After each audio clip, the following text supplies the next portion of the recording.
Welcome to the Bromley Adult Education College Digital Drop-In Podcast, getting you back to work with confidence. Hello, I'm Jill Collier and welcome to episode 43 of the Digital Drop-In Podcast. Today I'm joined by Nick Travers, who works for the Arriva bus company. So hello, Nick. Hello, Jill. Thank you very much for joining me today. I've been trying to speak to somebody from a bus company for a very long time. Our local bus company is Stagecoach, and I've contacted them numerous times and sadly don't get a response. So I would love to know what goes on when you are a bus driver and all the other ancillary things that I know you do to do with bus driving. And I always see jobs being advertised. There seems to be jobs available, and I'm not sure why they're not being taken up. So how long have you worked for Arriva for? 3.5 years. 3.5 years. And in principle, do you enjoy it? Do you enjoy your job? I love being a bus driver. You love it? It's one of the best jobs I've ever had. That's so lovely to hear. I think when you've tried a variety of jobs, it is so good when you get to the point where you think, I have found a job that I'm genuinely enjoying. So that's lovely to hear. Shall we just start where I just said, why do you think there is a shortage of bus drivers? Because it's well paid. I don't understand. Why do you think? Historically, we've always been short of bus drivers, and I, on purpose, knowing you were going to interview me, I asked around the restroom, and we've come to the conclusion it's a combination of things, but it's mostly the shift work, and the variations in the shifts. It's also an incredibly stressful job. No matter what anyone says, it's very, very stressful. And a combination of the two, we get lots of drivers come through, but they last a year and then they go, or even less. Right. It's one of those jobs where you either love it or you don't. And if you've got a young family, it's difficult when you're doing shift work. So, in general, you don't have a problem recruiting people. It's retaining them, is it? It's more retaining them. Right. It's the one good thing about being a chronic shortage of drivers is that is ample opportunity for overtime. Yes. So if they're crying out all the time, do I want to work a rest day? Do you want to work what they call extras before or after your thing? And if you want to, you can earn, decent money. So, the money side of it is not the problem. It is basically comes down to the shift patterns, and the stress. So do you tend to find people either go through quite quickly for whatever reasons the job isn't for them, or do you, the other end of the scale, have some people that have been there years? We have got some drivers there that have been there 30 years plus. Yes. So it, but it suits them. Yes. So if we go back to the beginning then, where did you see the job advertised, or what attracted you to it? How did it happen? I came out of a newsagent's one. I wasn't particularly happy in the job I was doing at the time, and I came out of a newsagent's, and an Arriva bus pulled up at the bus stop outside, and plastered along the side was careers with Arriva. So their advertising works. Yeah, I went back to work and I did it online, forgot all about it, and about 3 weeks later, I got a phone call saying you're enrolled in to arrive at the bus depot. You're on a training day. But did you have an interview at some point? No interview. You don't need an interview. Really? No. So you just applied online? Yeah. And said, I'm kind of ready for work, as it were? Yes, I've got a full driving licence. Oh, yes, I didn't think of that. The prerequisites are? A driving licence, and I think you're allowed up to 6 points on your licence, so that's not even you don't even need a clean licence. Do you have And to that's- have had a license for a certain number of years? No, I think you have to be 21 before you can drive a bus, but I'm not entirely sure on that. No. But no, so there's no there interview. is no interview. No, Gosh. just arrived there on an introduction day, and that was it. I suppose that is the filtering process then, that Yeah. you go for introduction day. Yeah. And at that point, if you can see it's not a good mix for you, or they can see you're not right for them, I guess it stops after that that day, maybe. But Yeah, but there wasn't sort of, there was no sort of, this is how it is. No. It was basically straight into the driving thing. They got a driving academy, and basically that's it. You Right. turn up and that's it. And so the driving academy, what does the training entail? You turn up. Basically, there's a double-decker bus with the inside, where the driving seat is. There's another seat next to it. All the petitions taken down, and he has another brake, an air brake, and basically you sit in the seat. He sits there, and you drive around the depot a couple of times. And as long as you sort of aware of the size of the thing, you're then straight onto the road. And then basically for 3 weeks, you're driving, there'll be 3 or 4 people with you, and you take it in turns, but basically you're spending 8 hours a day learning to drive a bus for approximately 3 weeks. If you fail the test, then you'll probably have another 3 weeks before your next test. Right. And this is how little I have looked when I'm on a bus. I'm assuming they're geared, they're not automatic? They're all automatic. They're automatic, right. Yeah. So you don't have to worry about gears. No. I'm aware. You just point and go. Right. Really?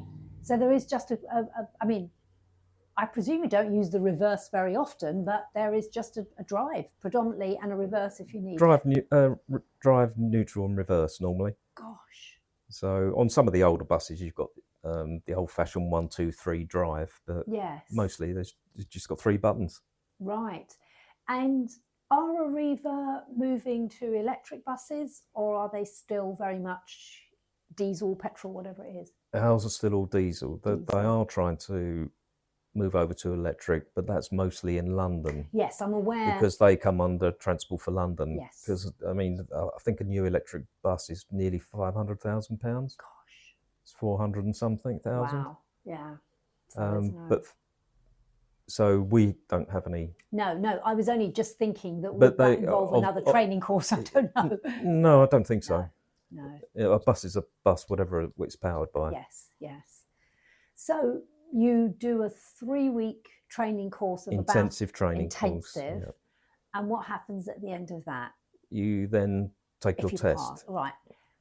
And what is the test theory and practical? Theory and practice. To also, as apart from the driving license, you have to do what they call CPC, which is a certificate of Certificate of Professional Competence. Right. And that involves 8 modules, where you're in the classroom for a day. Right. Actually, we do it online now. Yes. So you can do it from home. Right. And that lasts for 5 years, and then you have to go through the 8 modules again. And this certificate of competence, is that competence about driving or about the highway code? Or it's everything. Driving the bus, health and safety, everything to do with bus driving. And would you say it gave you any sort of slight anxiety having to take it, or it's quite straightforward? It's quite straightforward. You can't really fail it. Right. So you can the driving test. Yes. But very few people fail the driving test because the training is really good. Yes. And if you do fail, they'll just keep on training you until you do. Yes. Basically. Right. You've got to be really bad for them to say no. And it does happen occasionally. So you do the theory tests first, but given you're 3.5 years in, you're not thinking, well, in another 18 months, I've got to do that CPC again. No, it's it's just every something, 5 years. Yeah. Yeah, it's just something that you'll do and breeze through it as a And I believe HGV drivers have to do the same thing. I'm sure they do. I just know if you work on aeroplanes, the stewards, the test they have to take however many years, it's a very stressful one, and they can be doing it 20 years and can still fail it. I know it's quite a tricky test. That's the only reason I was asking. But so you pass the theory, then you go on and you take the practical. If you've got a good feel for what you've been doing and you pass it first time, what happens then? Well, you're allocated a depot, but this is normally allocated before you even start. So I deliberately chose Tunbridge Wells, but I could have chosen Maidstone, Gillingham. Yes. Anything within the Arriva kind of band, as it were. In West Kent. Yes. Yeah. In West Kent, yes. It was Tunbridge Wells was the nearest one for me. Nearest, yeah. And you're there the next day. Oh gosh! So, are you, whilst you're learning to drive the bus, are you also having to learn the routes then? If you're there the next day, no, you've just. They purely concentrate on getting you through the test. Right. And then when you get to the depot, which was the following day, I believe, and then you go straight on to route learning. Right. And type testing, because obviously we got lots of different makes of buses. Right. So you do route learning, type training, as they call it, to learn all the different controls on the different buses. Right, I see. And that takes, I think it took another 3 weeks. Right. Then it's straight out on the road. Learn how to use the ticket machine. So when you're doing the route learning, are you just sitting on the bus as a passenger while somebody else is driving it, or are you route learning in a classroom? It's funny, you can choose to, because some people learn routes differently. Yes. Some people prefer to drive the bus and learn it by sight. Other people prefer to sit at the back and take notes. Right. I did a mixture of both. Yes. But they like you to do both because you're getting more yeah. experience and you're actually driving the routes. There must be sort of tight corners or weird places that you need to feel, really. Yeah, and you go out with a mentor. Right. So he's by the side of you and he's showing you the routes and the hot spots and whatever. And that lasts another 3 weeks and then you're out on the road. And then suddenly, that's it. You're on your own. You're on your own. Does somebody even sit in the bus for that first? No, you're just on your own. That's it. You know, it's optional, but when you pass a driving test for a car, you can optionally have, I think, green P or something, which means you're new to driving. They don't There's none of that. They don't highlight it, do they, that you've got a new driver? Well, because you've already got a driving licence in the first place, haven't you? So you've got driving experience, presumably. Yes. Did you have a sleepless night before you did your very first route or not? No, I wanted to get out there, so I was on my own. Right. So I was quite happy to go out on my own. Yeah. No, that's great. I think I'd have had a sleepless night, but that first time. So then you touched on the very good point of ticket machines, how people pay. Certainly, I'm in a London borough and they are cashless now. You cannot use money. You have to either pay by your credit, debit or Oyster card, but you're in an area where they do still take money? We still take cash, yeah. And it's a flat fare, or are you having to work things out? Or? It's a flat fare of £3. Right. So it's quite simple. There is some cheaper fares, and there's bus passes and day tickets and weekly tickets, monthlies. Yes. And other tickets, but we don't take much cash. No. Most people pay by debit card, or it's a concession card, an OAP card. Yes. Or bus pass. Right. And so actually getting them on the bus is reasonably straightforward then. They're just going to pay by some means. And then moving on to what you feel could be potentially a stumbling block is the shifts. Yep. Are they static, or is it sort of one day this, the next day that, not knowing if you're Arthur or Martha, or do you have a monthly timetable? How does it work? You have what they call a key line, which you can see your shifts up to about 3 months in advance. Yes. Obviously, that's subject to change. Yes. And yeah, basically, you can see up to about 3 months in advance. So when you start, do you just take the shifts that you're given and you can progressively ask for specific shifts, or is it you just get what you get? You get what you get, but how it works is the shifts are split up into earlies. So you do earlies, mids, and lates. So you'll do a week of earlies. And what is an early? What does that look like? I think the first bus in the morning goes out at 5:45. Oh, right, not too early then. No, obviously in London, I think they're much earlier. They're a lot earlier, and I think the last bus in is at 10:45. Right. So again, it's not too late. No. So you do a week of earlies, a week of mids, and then a week of lates. But you can elect to either be on earlies, be on mids, or lates solely. Right. I'm on mids myself. Right. Not because I can't get up, but I'd rather wake up naturally. Yes. So yes. And also it keeps it. Half the trouble with shift work is you just get used to doing a week of earlies, and then all of a sudden you're on mids, and then you just get used to doing those, and then you're on lates, and then you're back on earlies, and so it's the to-ing and fro-ing that's the difficult bit. I have in the past interviewed people that do that, and they do say how it can really sort of mess with your sort of cycle of. But they will try to help you out, and doing one particular shift, it does even it out. But even so, I mean, tomorrow, for instance, my shift's going to last 9 hours 47 minutes, which is nearly 10 hours. Yes. And yet, the day after that, it only lasts 7 hours. We did touch on this, and I did ask, and you said there's the British domestic rules, which say you can only drive for 5.5 hours. Was it 5.5 hours without a break? So what happens if you're on nearly a 10-hour shift? Do you stop at some point after 5.5 maybe and have a lunch, or?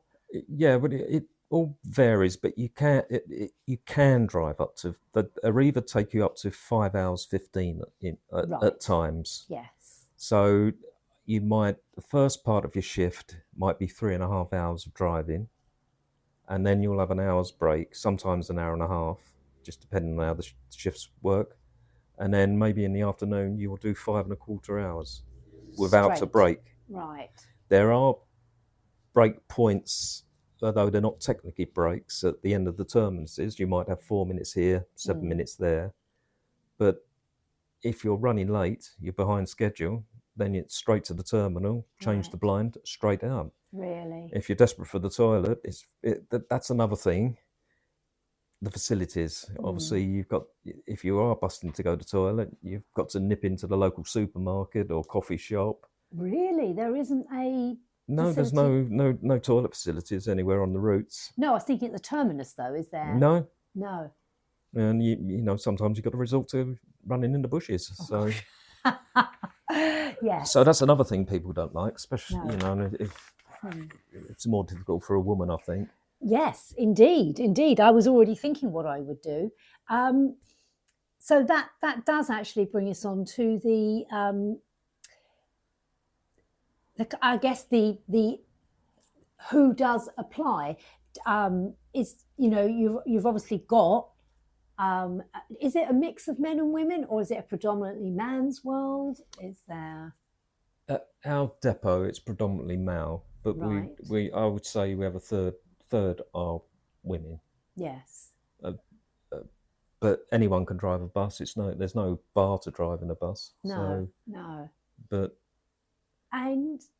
it is predominantly male. And the women you do have, do they feel kind of comfortable in that environment? Do you make them welcome? Is there a nice feel? Absolutely. There's no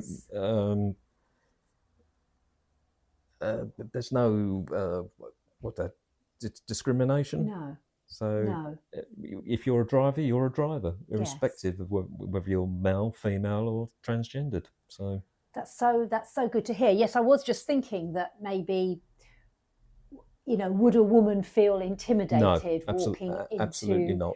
She's a situation like that? She would be a driver, and all drivers look after each other. That's lovely to hear. I think, to be honest, this whole culture has moved over the years, hasn't it? I mean, again, I'm just thinking back from years ago, even as a woman wanting to go into a garage to get new tyres or get something done on the car. For me, the anxiety was going in as a woman. Absolutely. And the kind of humiliation you might have to go through. But that's kind of, I think we've kind of woken up that that's just not acceptable anymore, haven't we? Yeah, so, absolutely. So that's lovely to know that women are welcomed in. And also we have unions. Most bus companies are unionised, and there's always an equality rep. And if there is any trouble, you can go to the equality rep, and it will get sorted out. But in reality, it doesn't happen. No. And I think you just touched on it there. So male, female, you do have transgender drivers as well, do you? We do. Yes. And so, it's literally we have drivers from all walks of life, different sexualities, races, religion. Yes. But that's just so good. Yeah, and as I say, it doesn't matter which gender you are either. No. And they're all treated equally. In fact, we embraced it.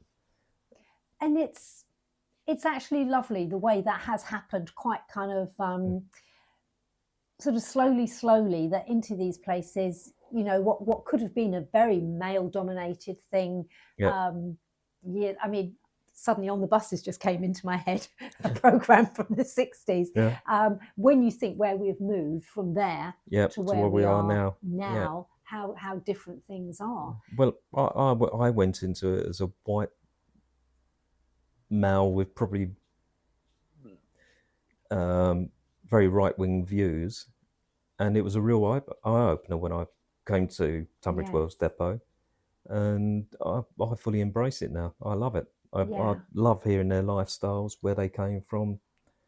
It is so lovely, isn't it?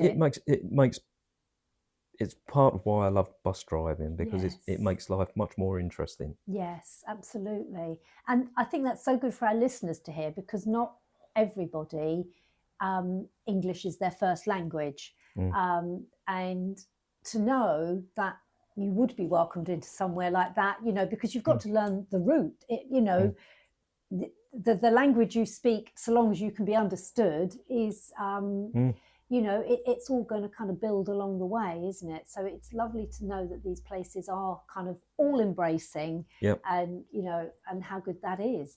I think likewise we have to think of the passengers. Do you find that where you do work in a sort of a slightly quieter area, not in a London borough, is it a lot of older people that are getting your buses, or is it people going to work, commuters? I would say the majority are elderly people. Right. Then commuters, then school children. Right. Yes. But majority are elderly people.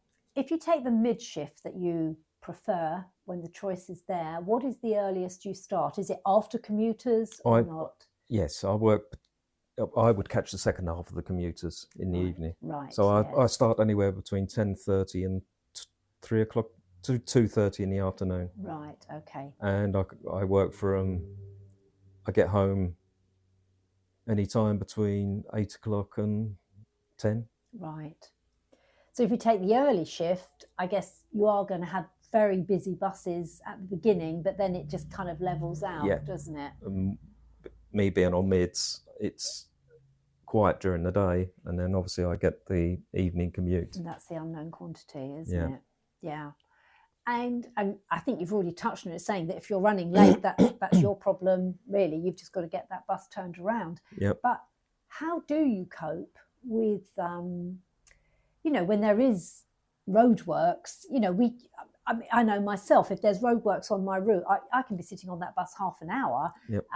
How do you keep on schedule? How do you keep on, exactly, and how do the powers that be, they must know that every bus is going to take half an hour longer at that time. So how does that work? Well, when you get too far behind, you have to phone the duty office, and what they would do, they would take you out of service and they would move you further down your route. So if you're at one of the terminuses, they'll instead of going via Sainsbury's, they'd say, listen, go out of service, go straight to Tesco's in Tunbridge Wells, Right. and Carry on from there. Right. And that way you've caught up a bit on the time. But is that kind of makes sense why sometimes you can be waiting for a bus and then it just drops off? Yep. Well, that's the reason, or it's broken down. Yes. Yeah. And that, I mean, again, this is where things have moved on a bit. I mean, I have various apps on my phone which tell me what time the buses are coming. They're linked by what to sort of the sat navs? Do you know how that works, or is that just an area that's nothing to do with you?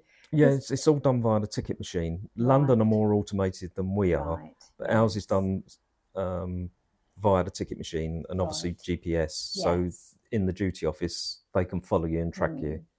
Yes. And you can do the same via the apps, Yes. either the third-party app or the Arriva app. Yes, because that did happen the other week to me. I got to a bus stop. You can't just drive off somewhere and have a kip. No, But no, but I thought, gosh, it's a really long time until a bus is coming, and I was kind of a bit perplexed because I had to get a train. And anyway, this bus turned up, and I jumped on, and I was like, oh, I'm so pleased you're here. You know, you weren't showing on the app. And he said, if one more person tells me that, he said, my system's just not working. Yeah. So I'm a surprise everywhere I turn up. But I didn't really question whether it was GPS or whether it was quite how it worked. But, GPS. Yeah. So you've been working there 3.5 years now. You are thoroughly happy with what you're doing. But you did mention that there is a good kind of sort of a promote from within, or at least be considered from within the kind of organisation. If you want to, I mean, you may just be very happy doing what you're doing, but if you want to progress, if you want to, you can. They always promote from within because they like you to be able to drive a bus anyway, in case you're ever needed. Yes. I got promoted to road safety advisor after 2 years. And what does road safety advisor, what does that mean? I liaise with the councils and the utility companies over road closures, and I would plan the diversions accordingly. Obviously, you can't send a double-decker bus where a double-decker bus won't go, No. especially under low bridges. No. And also, I deal with the routes have to be risk assessed every 2 years. So that's part of my job. I also have to take care of low-hanging trees because they cause enormous damage to the tops of our buses and potentially injuries to the passenger. Potholes, bus stop issues. Right. And I still drive a bus in service as well. So. Yes. And does that just increase your annual salary, or is it like a job you do alongside being a bus driver? I do this job alongside of being a bus driver, mostly in my own time, but I do get what they call drop down once a month, where I spend a day in the office where I can plan all the up and coming diversions and roadworks. They are generous with the overtime. So if I get sent to check out something and it only takes me an hour or so, I'll probably get half a day's pay. Right. So they're generous with the overtime, and plus I get the days once a month off in the office. And when you're in the office, are you having to use kind of like technology? Would they have trained you on it if you didn't have those skills, or is it just pen and paper? Well, they would train me, but it's basically just on the computer and on the internet and Teams meetings. So you would do video calls to, or potentially you would have the council and the utility companies if there's major roadworks, and so you don't think of all this happening when you're sitting on the bus. You think it's as much a surprise to them as it is to us. Oh no, we try to plan it as much as possible. Obviously, if there's a burst water main, you can't plan for. But what does happen in a situation like that? If you've got to suddenly divert buses, well, there's procedures in place. And this is probably what you've probably seen this when there's been an emergency road closures. The buses will suddenly pile up on the left-hand side because they have to stop and then phone the duty office. Right. And then they will direct you, say you need to go this way and that way. Right. So, but they had to be careful because obviously bus driver doesn't always know the roads. But you, as the road safety advisor, aren't going to be sitting in the desk waiting for that to happen. So there is other people there on hand. So the duty office would have to. They just have to make decisions. They have to make a decision there Literally and then. there and then. On emergencies. Yes. But most of the diversions are quite straightforward. Right. See, as a user, or as an avid user of all modes of transport, it always looks like it's happened like a surprise, because it will be, I don't know, in one journey there could be no roadworks, and then the next week there's 3 lots, sort of 5 miles apart or something, and you think, why have they done that? Why have they not kind of spread them out? But I guess that's show business. It's just the way it is. It is. There's no. I mean, is it potentially because one might be Thames Water, one might be British Gas, one might be electric, or nothing? They don't seem to work together. No. And you just have to do your best to accommodate all the different utilities. Absolutely. Really. So they'll dig up the road one day, and then a different utility company will be digging it up the following week. Yeah. There does seem to be hotspots where there's often roadworks going on, but who knows? Well, in this area, Thames Water are replacing all the old mains, so we have quite a few road closures and roadworks due to that. Yes. Right. So, I mean, in short, we've covered everything I wanted to cover. So when you are on these, I'm just going to come back to these breaks. If you happen to be at a depot for an hour or half an hour, do you get to see the same faces? Do you become quite friendly with people? Or is it just literally when you start and finish your routes that you see people? Or how does it? No. Do you have a kind of a camaraderie? Yeah, we do. That's another reason why I love it so much. We have 80 drivers for 43 buses, I think. Right. And so when you go into the restroom, there could be anywhere between 3 people to 20 drivers. Right, just depending on the time. And you get to know, although we've got 80 drivers, you get to know all of the drivers. And that is the banter and the laughs we have in the restroom, because we talk about everything. No subject is taboo. And it can get very childish and lavatorial at times, but I've had some eye-watering laughs at work. And although much as I love my job, there is always the days when you think, I really don't fancy it today. But you can go into the restroom grab yourself a coffee, and you can guarantee within about 2 minutes you're laughing and joking. And your spirits will be lifted. And then all of a sudden 4 rounds of the 277s doesn't seem quite so bad. No. And this is something, because I did think, is it quite an isolating job to begin with? But then I thought, well, no, because you have some passengers that are quite friendly. I'm sure you have some that are very rude, but you probably have recurring passengers that you get to at least pass the time of day with. Well, getting back to the drivers, we're passing each other all the time, and we're quite often at the same terminuses. So we get time to have a chat, and we play jokes on each other. So you've got the you're not totally alone out there. No, you're not. You've got your friends colleagues that I'm sure become friends that are drivers. Yeah. And then you've also got the passengers that I'm sure you can. Because we're sort of, I suppose you could call us country buses, on the single deckers, which go around some of the estates, some private, some social housing. You can talk to the passengers and they can talk to you, and everybody knows everybody, and you get to know the names of the passengers, the names of their grandchildren, their ailments. Oh, that's lovely though, isn't it? Yeah, I've got quite a few friends from as passengers. Yeah, and we have a good old chat. Oh, that's lovely. As we're driving along. Because I'm assuming it's for safety, but I don't know. Within London boroughs, there's a very thick plastic screen that even if you say, are you going to wherever, They can't hear. They can't hear you, and they have to almost open their door to answer the question. We do too, so you have to talk loudly. Right. But on the single deckers, you can hold a conversation. Lovely. On the double deckers, not so much so. No.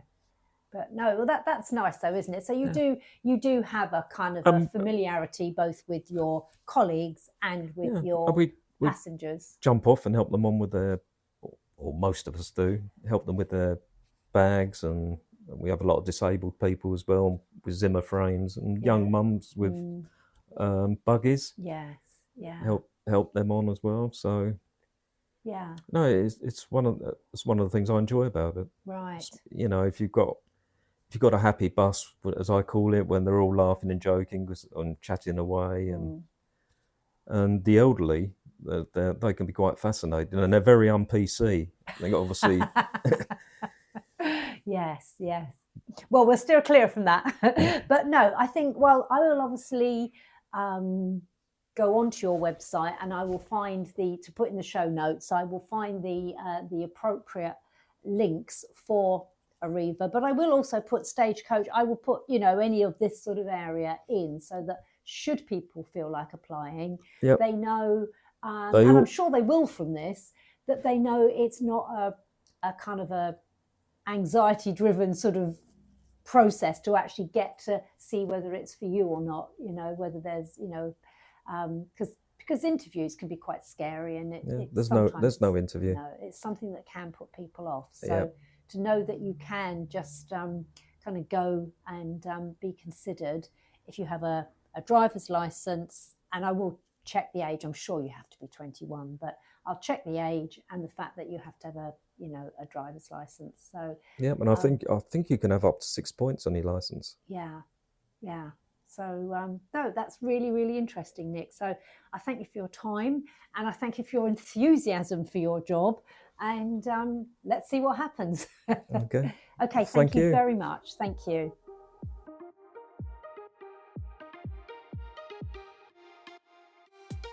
This podcast has been produced by Jill Collier for Bromley Adult Education College.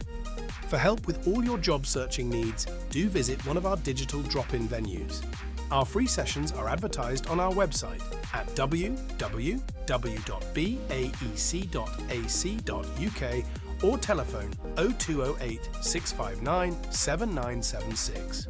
We offer free use of computers for job searching, advice on creating a winning CV, plus lots of short training courses to gain skills in the digital world. Don't forget to subscribe to this podcast to receive notifications of new episodes.